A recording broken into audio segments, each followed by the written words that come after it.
Focus on results, not appearance or labels.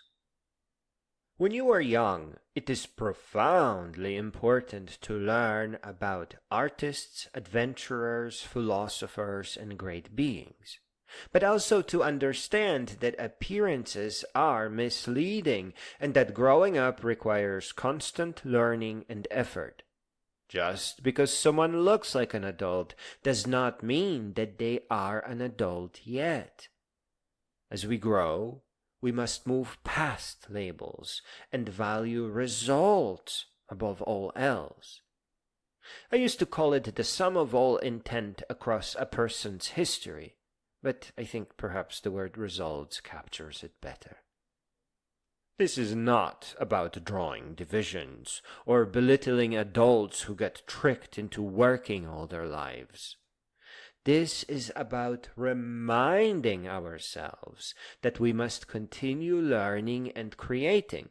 Being an adult is not about being older, it's about being wiser. Life experience greatly accelerates the ability to learn, as a person has Velcro experiences that they can attach new information to. Spending a year listening to narrated books may be all that is required to go from feeling trapped or feeling like the world is just noisy and confusing to actually having a good grasp and seeing where everything should fit and how people who want shortcuts nudge everything around to make their own lives easier. This is also about safety. We have to explain to young people that just because someone looks wise, it does not mean that they are. We must teach to judge adults by content of their character, by their wisdom, and by how they rose from their mistakes. To focus on results, not on who they say they are. This is as important in life as it is in politics. Image is simply not enough. For example, working for others, designing their software, was a lot of overwork and a lot of stress. This ended in me driving to a distant hospital with blood clots in my lung.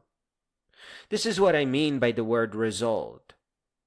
I got what I deserved. As I began my second chance, I once noticed paramedics by a nearby highway. It was an old car. He had time to pull aside to protect others. The paramedics who were covering the body looked at me on my bicycle from some distance, and somehow we just kind of understood the right from the wrong. Work does not set you free, and overwork will kill you. And not in an abstract way. This is not wisdom. This is a warning. You die on the highway. From obesity, from cigarettes, from stress, from heart attack, from not sleeping enough. You just don't make it. You're not supposed to overwork. You're supposed to work a little bit towards a happy goal, a meaningful goal. This is why we must help young people understand that artist, adventurer, philosopher, and great being are not just labels, but stages in life. Stages that will keep their minds healthy and safe. You see, those are not personalities.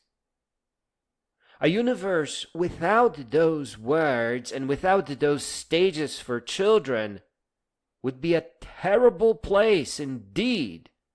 And it makes for a fine attack on any civilization to trick children into believing that they are not good enough to become any of those, or that philosophy is unnecessary or even laughable. But, as you can clearly imagine, an artist without results, without works of art to display, is in big trouble. It means a young person is stuck and hurt and unable to think, and without achieving or thinking, they simply cannot and will not grow. An adult without results is not a fraud, but they are just as unwell.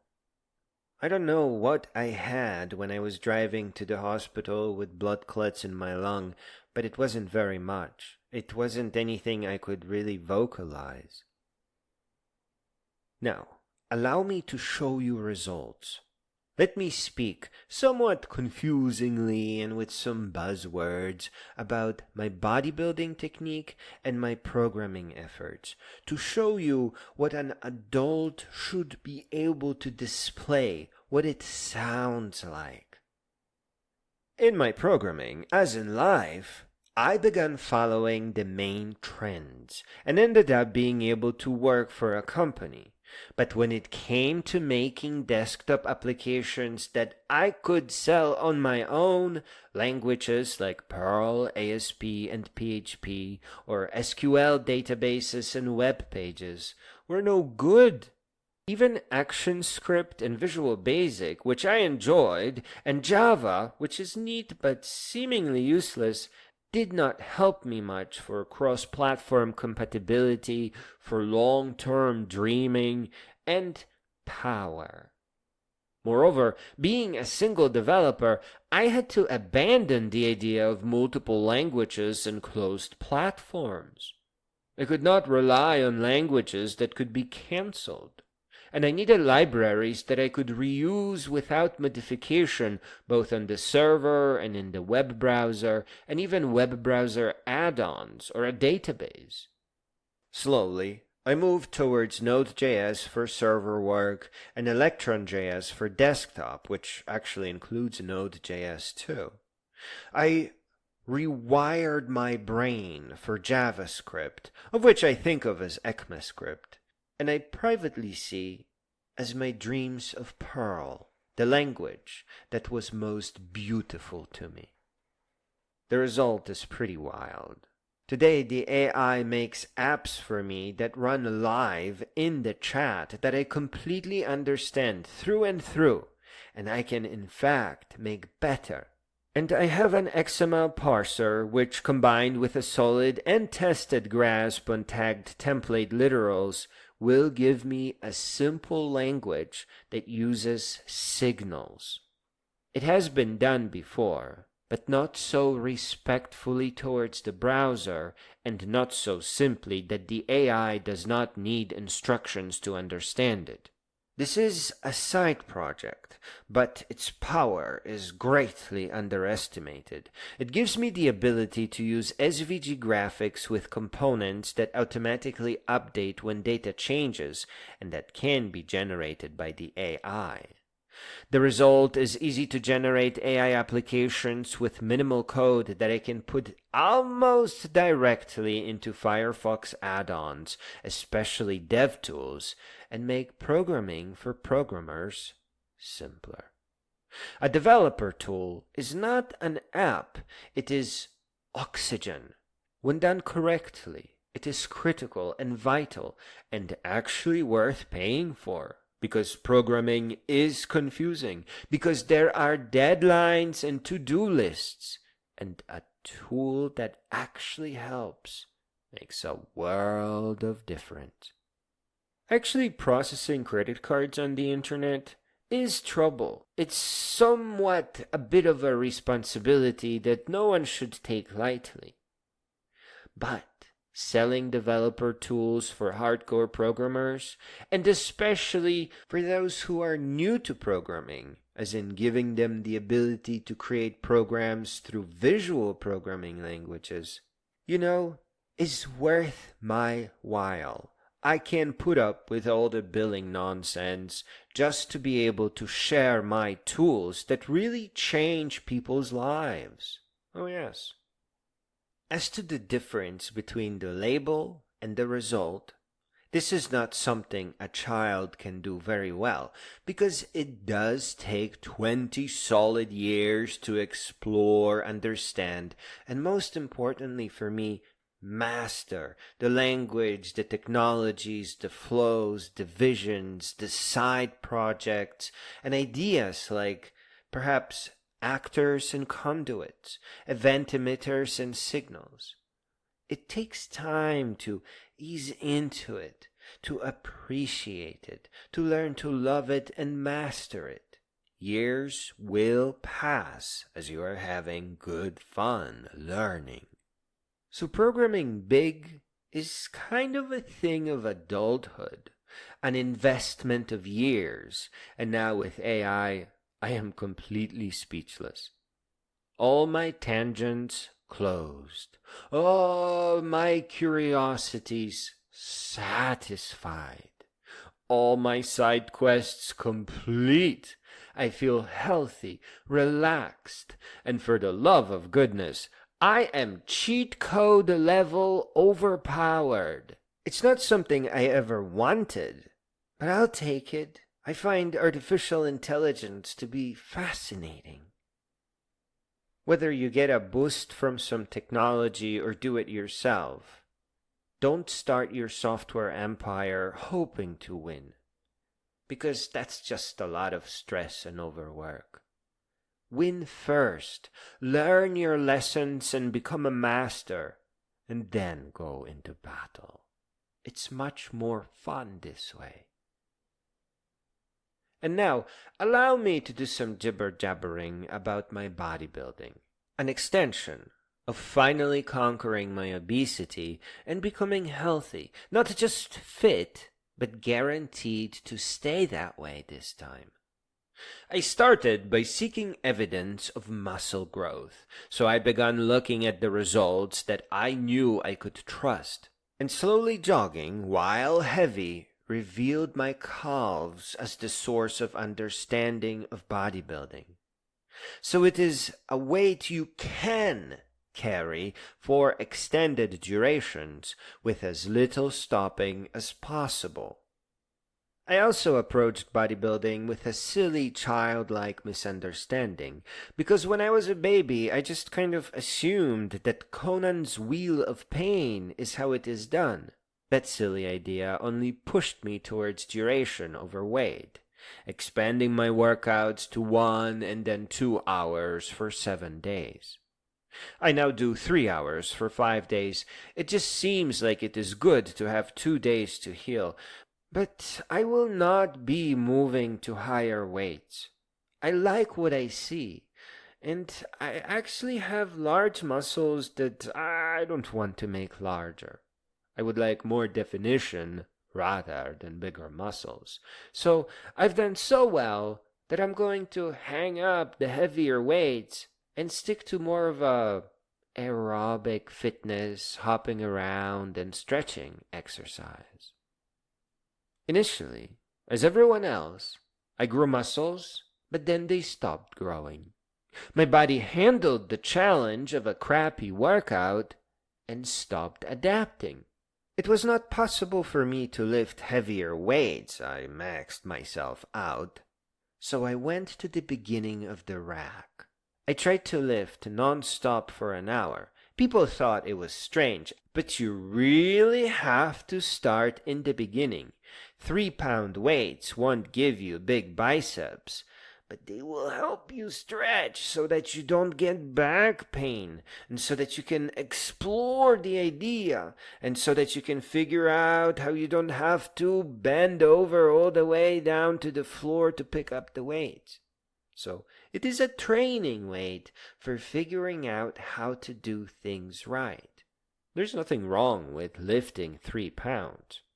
Take 3 pounds in each hand for your jogging, and you will give yourself an additional full body workout on top of your jog. Dumbbells are something else, nothing to laugh about. But because of my back pain, I needed the dumbbells by my side. I was not able to pick them off the ground, so I took one of the stupid benches that force everyone to sit, rotated it sideways so I could align my dumbbells right, and put my dumbbells on it. Now, I was able to put the dumbbells down for just a second or two and quickly pick them up again and continue pushing to lift more frequently. Being able to pick the dumbbells up and put them down taught me a pretty wild lesson about the zone. Apparently, bodybuilders refer to the zone as flow and they completely rely on it. Today, I just call it focus, and I try to avoid people that stare at me inappropriately, people who wear perfume, loudspeakers overhead with gym music, and I actually push myself further into the flow and focus by moving to the beats of music. Get into that initial focus zone, start moving to music, and you enter a dance trance. It's an incredible thing. I get so comfy that my 3-hour workouts feel like 15 minutes, and I even do a solid 10 minutes of programming in my imagination. I just close my eyes, visualize the heck I'm working on, and make something really nice out of it. Then, before I know it, it's time to go. As you can imagine, putting your body under 3 hours of progressively heavier weights 5 days a week builds the muscle. It burns the fat, grants frightening flexibility, and without any threat of injury. Because I'm basically still in the 15 pounds per hand zone. I try lots of little experiments and I pay attention to the results. I changed my music genre to control movement speed. I tried slow and heavy, which was questionable, and found 20 pounds per hand non-stop for 3 hours kind of dangerous. Though 17.5 seems alright, which would indicate that I have not yet adapted to heavier weights. I have to continue waiting and testing. I tried trail mix, discovering peanuts and dried fruit to be a source of incredible power, but I still have to burn some fat. I use an energy electrolyte drink mix with cola amount of caffeine, but I avoid citric acid, so I flavor my drink with root beer. Without the electrolyte drink mix, I would get back pain, and I keep on the low as not to have too much of any of it in my system, because salt does seem suspicious, but you do need some of it. So I just kind of wait until my back feels weird, and overall pay attention not to use too much of the electrolyte drink mix. Each time I add something, I try to see if there are results. I really do pay attention to it. I slowed down my music once too much, and I seem to have stopped making fast progress. Believe you me, I went right back to dance music and lighter dumbbells. And sure as heck, not only this gave me larger muscles, but also diminished my sides. I am becoming movie star shaped, but I also care about my flexibility, which is quite invisible to anybody who notices my progress. It has been years since I needed to put my dumbbells on a bench, but I still want more flexibility. And I still remember the moment when I realized, whoa, I don't need a bench. I can just bend down and pick them off the ground. That was quite a triumph for me. Stretching to me seems like a pretty crazy idea, so I avoid it completely. To give myself more flexibility, I dance. So I warm up my body and slowly try bigger and bigger moves, and I flex more and I turn more. And my flexibility is realistically improving daily. It is very interesting. I can practically curl up into a ball. It's just ridiculous to me. And also, the muscles on the human body are arranged in very precise ways. They don't get in your way like fat does. I do not think of myself as a large bodybuilder, and I use the word bodybuilder as a shortcut. I am not part of that community. And I am aware that muscles atrophy. So for my needs, muscle isolation exercises are a waste of time, and they need a lot of effort and a lot of time. It seems like it's not a very good idea. My dancing, however, is all about building a lifelong workout routine that I can perform anywhere. I can totally imagine people tossing a coin into my cowboy hat during a workout in my 80s. I can do dancing with dumbbells well. That's just going to stay with me for life. You know, when you really think about it, dancing was invented for warriors. It's used for entertainment, but the tail end result is fitness. So it's a way to stay healthy. It's medicine. My sum total bodybuilding result is the result of me seeking little results along the way. And I think that's how everyone does it. Always check if what you are doing is producing results. Don't do the same thing over and over again and expect a different outcome. Compare that to sets and reps, which are kind of a label because you say, yeah, I went to the gym, I did my sets and $150 or something. But as so many of us painfully learn, they produce no results beyond that initial one. We grow muscles because we go from sedentary lifestyle to doing something, even when that is done incorrectly. It's very sad for me to see that people go through the effort of going to the gym but expect different results from doing the same thing without checking for results. I came up with a short little instruction set, but even so, the few people that I did mention it to did not seem to be affected by it. Lift light, but not so light that you can lift more, and never so heavy that you are forced to stop during that hour-long workout. I tell some people looking for a backbone or quick results about interval timers, always aiming to note that the aim of an interval timer is not to establish a stable routine, but to eliminate the rest period slowly over time, just like joggers do it. In closing, you can see that labels only point the way: bodybuilder, programmer. And it is the results that matter. Programming brings me joy and confidence like nothing else. And bodybuilding made me healthy. I am fit as heck, and my face also changed. I don't know if I can say that I've never seen my face because I've always had a pudgy one. I've never been that overweight. But my face did change, and it looks suspiciously handsome, and I'm seeing that handsomeness. Every time I look in the mirror, I go like, what the heck is going on? It's a little much. Well, excuse me, but handsomeness, good looks, fitness, skinniness, I mean, my sides are gone, and then muscles? That's a tall order here.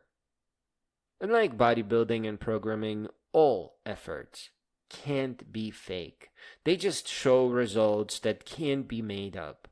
Pretending to have confidence from having mastered programming has got to be freaking exhausting. It's not just pretending to know programming, but also pretending to be happy about it. You just can't make that up. And both programmers and bodybuilders in this case would be able to quickly tell how a person got the results, whether they took shortcuts or not, and where they are going.